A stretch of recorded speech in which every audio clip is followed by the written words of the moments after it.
Very few things in this world are constant, and our energy is not one of those things. We're in the middle of an energy crisis, and we need to start looking for better alternatives.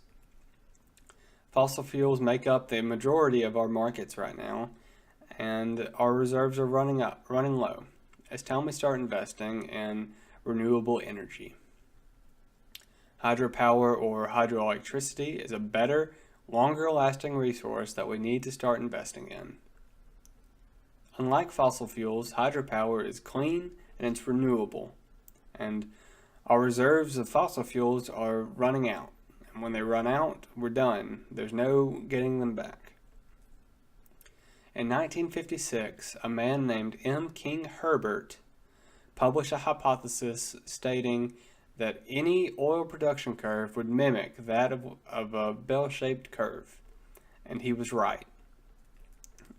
He also predicted that in 1970 the United States would have an oil peak and then it would be a downhill slope, and his prediction came true. In 1970 the production curve took a steep decline up until 2008. In 2008, our advancements in technology allowed us to discover more reservoir, and we were able to refine it better.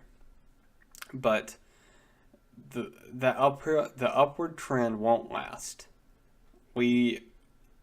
Fossil fuels are not renewable, and we will run out eventually. We don't know exactly when, but we will. Of all the recorded reservoirs we have right now, it's estimated that we have 50 to 100 years remaining. To some, that 50 to 100 years is a positive thing. Oh, relax. We have at least 50 years before we have to start worrying about that.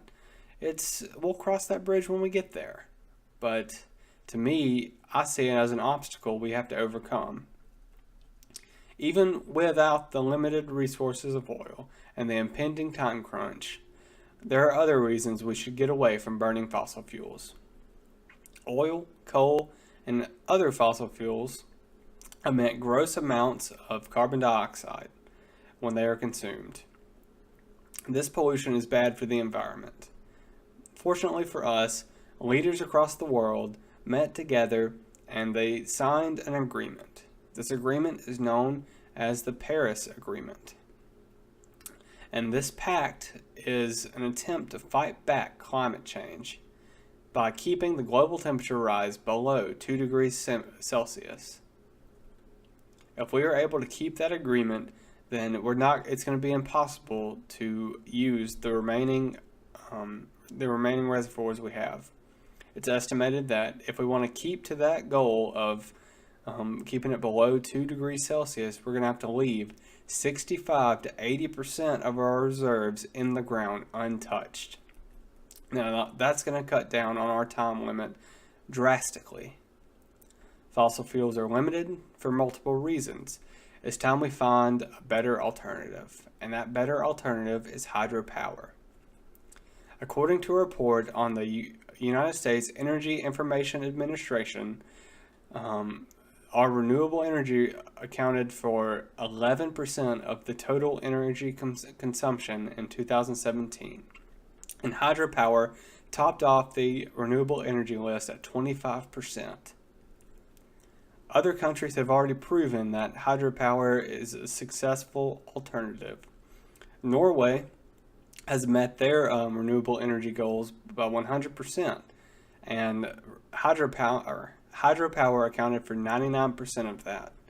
New Zealand is 75% renewable energy, all of which is hydropower.